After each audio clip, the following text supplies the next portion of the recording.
Alright guys, what's going on? Last time we were down in Florida, we shot a video on Placid throwing my signature Carolina rig. Now, once we got back, we got that video released. I started getting a lot of messages from people asking me how to tie this rig. Now, when we're fishing, shooting this video, I kind of talked a little bit about the rig, but we never physically showed on video how to tie it. So what we're going to do, we're actually going to show you exactly how to tie this rig so you can get out there on the water and try to utilize this rig and try to have some success like I've had throwing this Carolina rig. Now, first thing you got to remember about this rig, it's designed to throw with big baits in deep water over deep water structure for giant bass. And because of that reason, a couple key ingredients on throwing this rig properly is your rod and reel setup. Now, the rod and reel setup I throw it on is my flipping stick. The reason I throw it on a flipping stick is I want to throw this rig on a rod that has super extra heavy backbone in the rod, but I still want the rod to have a parabolical tip and be sensitive. So I throw it with my flipping stick. I throw it with a 8-to-1 gear ratio reel. I want a higher speed reel for bigger pickup on slack line with this rig as well. So that is the rod and reel.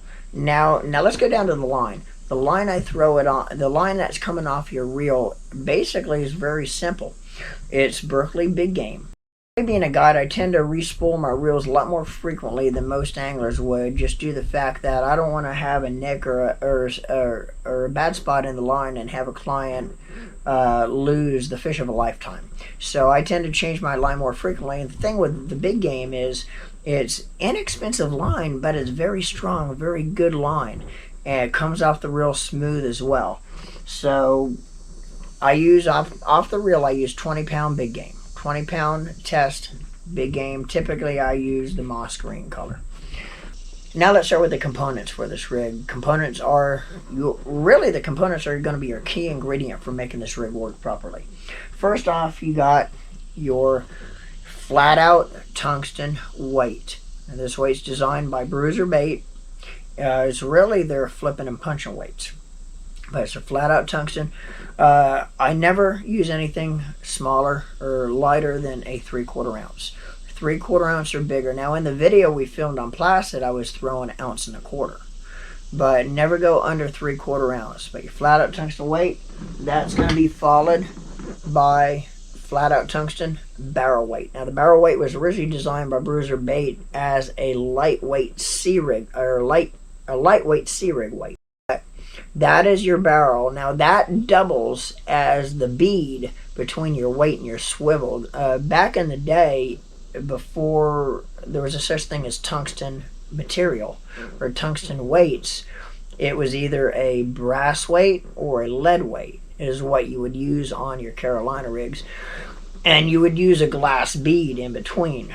The problem nowadays with your tungsten material is if you use a glass bead in between your swivel and your tungsten metal, is the tungsten weight will crack that glass bead, so you can't use glass beads anymore. So but the cool thing about your tungsten barrel weight, now you got tungsten banging against tungsten, because that's one of the ways a Carolina rig works.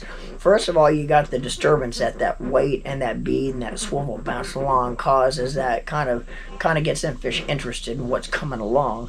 But not only that, but the banging back and forth you get, and that's why you always run that weight free floating on your line, because you want that weight to be moving back and forth against what used to be called the glass bead. Now it's your flat out tungsten barrel weight, but you have those three components: the swivel, the bead, and the weight moving back and forth. And what they're doing, they're knocking against each other. When it hits a rock or when it falls off of a rock, or as it's bouncing along the bottom, they're clanking together. What you used to get with brass and lead against a glass bead is you get a clunking sound, clunk, clunk, clunk. What you get now with tungsten against tungsten is a pinging noise, which to the fish, a pinging noise is a lot more attractive sound than a clunking noise. So next, of course, follows your swivel. So that's what you're going to tie onto your line coming off your reel. You got your flat out tungsten weight, 3/4 ounces or bigger. You're going to have your flat out tungsten barrel weight as doubling as your glass bead, and then tie your swivel. And then that's going to be followed by your hook. Now, when you're throwing this rig, you want to be throwing a hook that you have a lot of confidence in. And the reason being is typically when you set up on those big fish in 20 foot of water, 25 foot of water, first thing them fish do is they start shooting for the surface, and they're going to start shooting, and they want to come out of that water. They want to jump. They want to do everything they can to try to throw that hook. These fish are smart. They'll come out of that water. They know that's their best opportunity to come free after you hook them, is to come out of the water, try to get that line slackened up. That's why I use Spear Point Performance hooks. The hooks I use is a 5/0 EWG offset shank wide gap. Now, the reason I use that hook is, and that's one of the biggest questions I have people ask me all the time is, I'm throwing 14.25 worms. I'm throwing 10.5-inch worms. You got that long worm, and you got a 5/0 hook that you would throw in a, rig in a 5.5, 6-inch Senko style bait. Why don't you throw a bigger hook? You don't need to. Typically, when a bass, whether it's a 2-pound bass or a 10-pound bass, hits a worm on the bottom, whether it be a Texas rig or a Carolina rig, 95% of the time that fish is going to hit the worm from the head first. Which of course is hitting the hook first. One suck, that whole worm's completely in its mouth. So you don't need to throw anything bigger. And if you throw bigger hooks, you're going to add weight to that bait. The more weight you add to a worm takes away from its natural action, natural swimming action that bait's supposed to have when it's swimming along the bottom anyway. So keep the hook as small as you can, but I throw the 5/0 EWG Spear Point Performance hook. That is key. Let's tie this rig real quick. We're going to show you exactly how this rig's tied. You're going to put your weight on, okay? Drop that weight down. Now you're going to put your barrel weight on. All right. Got that barrel weight down. All right. Now you're going to crank your reel over to get some tension on your line. Let's tie the swivel. Basically just 7 times over your main line. 7 or 8. Don't have to count them, don't have to be particular with it. Through the loop. Back through the loop. Now here's another key too. You always want to wet the knot before you cinch it. You never want to cinch a dry knot, because what happens is it burns. This monofilament has a coating on it, and if you cinch a dry knot, it's going to burn that coating off, which weakens that line. Okay, so that's what it looks like before your leader line's tight. All right, I want you to hear something. Hear that noise? All right, that's your tungsten banging against tungsten. All right, that's how that's supposed to sound. All right, now next thing you're going to do is let's tie your leader line on. Typically I'll throw 20-pound big game coming off my reel. I throw 17-pound fluorocarbon. Basically same deal. Just 7 times over.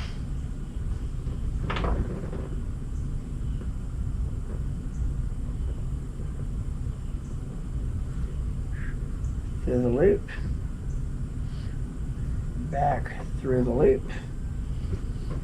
Wet it. And cinch it. Alright. There you go. Alright, let's cut our tag end off. Now, we always talk about that 7-foot leader. And here's the reason I throw it on a 7-foot leader. Is the further you could get that bait back behind that knocking around noise, that disturbance at that weight, that flat out tungsten weight, and that barrel weight doubling as that bead is creating on the bottom, set that bait back further from that disturbance, you are going to improve your bite 7-1 over someone that is throwing a conventional style Carolina rig. And when I say conventional style Carolina rig, meaning anywhere from an 18 to 24 inch leader. typical Carolina rig length leaders, you're going to see everybody throwing around the United States is going to be 18 to 24 inches.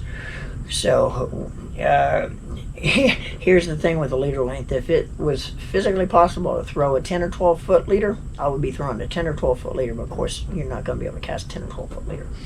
Another big question I have all the time is, how can you cast a leader that's so long? Well, you get used to it, and once you get used to casting this big long leader, you're going to be able to cast it every bit as far as you can chunk a 10XD crankbait. Okay. Now the way I measure it is I don't get a tape measure out there and put it all the way up by the weight and measure down to where I cut it. I run a 7.5 foot flipping stick, so I'll put the weight all the way up in the nose of the rod and bring it all the way back to the hook keeper. The line is the leader line all the way back to the hook keeper, and I cut it. That's how I measure foot leader line. Hook. Basically, use the same knot. 7 times over through the loop and back through the loop. Nothing fancy. Don't need to tie polymer with monofilament, with fluorocarbon. You don't need to tie anything fancy, but typically throwing monofilament, throwing fluorocarbon, I tend to stay as simple as possible. I can tie this knot quicker than most people could tie a regular polymer. Alright, back through. Remember, always moisten it. You don't want to cinch it dry. Alright, once you get it cinched, just go ahead and pull it. There you go. Got the hook tied on. Let's talk about the baits. Now remember, this rig is designed to throw big baits. Now I'm going to show you what my 2 favorite baits to throw on this rig, but remember, there's so many companies that make big baits, big soft plastics today, that you pretty much throw any type of soft plastic you want on this rig. But my 2 favorites, my first choice by far is going to be the Big Nasty by Bruiser Baits. Now this one worm here has made me so much money as a guide on Lake Placid. Jacking, I mean, we have to date over 12 trips that our 5 biggest just on this bait alone has been over 40 pounds. And one trip we done that twice in one day with one client. So this bait is designed to jack big fish, but the neat thing about this bait too is it's not going to eliminate your numbers. The 2.5 pounders eat this bait just as well, but then big fish will really chew on this bait. But okay, remember, we're throwing a 5/0 EWG. But what I do on a longer worm, being that it is a 14.5 or 14.25 inch worm, I will run the bait a little bit further onto the hook. I tend to run it about 1 inch in instead. Normally when you hook a Texas rig bait like this, whether it be a Carolina rig or Texas style weight, you're going to run it out like that. But what I'll do is I will run it about 1 inch into the head of the bait. Alright. And then I will run it out. So it does get it down a little bit further down. But, and again, remember, the fish typically is always going to hit the bait from the head first anyway. So the first thing that goes in the fish's mouth is the head of this bait with the hook. And once sucked, that whole bait's in. Now what I'll do is now, once I get it ran down, I run it out the offset shank. I'll bring it back in. Now the other thing I will do also is I bring it into the worm. What I'm going to do, I'm going to run that point, that barb of that hook, all the way out of the rubber. All the way out of the worm. Okay, so it creates a hole. It already has the hole there. Then I run it back in. Okay, so that right there is the Big Nasty. The other worm I use on this rig also is the Bruiser Bait 10-inch curly tail as well. This is a 10-inch worm, a 10-inch ribbon tail versus the 14.25-inch ribbon tail. Both great baits. I throw both of these baits on this rig religiously, but always my go-to is going to be the Big Nasty. And again, this one bait alone, we have caught so many giant 5 fish sacks on this bait with clients. It's just unbelievable, the sacks that we catch with this. But anyway, guys, that is the Carolina rig with a 7-foot leader. And guys, I guarantee you are going to get out and have success immediately throwing this rig. Now remember, when you cast this rig, and that's one of the questions I get posed all the time, is how do you cast a rig that has a 7-foot leader hanging off the end of it? Well, very simple. As long as you don't let this 7-foot leader buckle behind you when you go to cast it, you can cast it every bit as far as any lure that you have in your box. The key is don't let it buckle behind you. Keep the leader line straight. Keep it stretched out all the way through the process of the cast.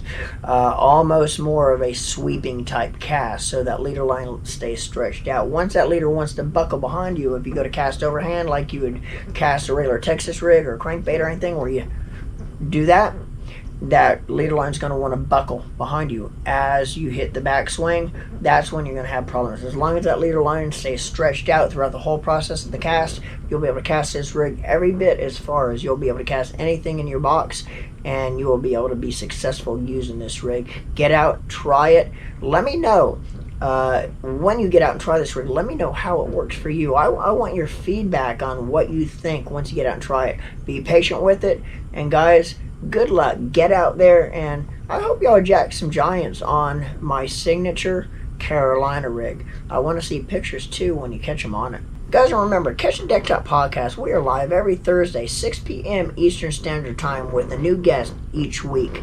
Look forward to seeing everybody, and remember, live the passion and get out and jack some giants on my Carolina rig signature series rig.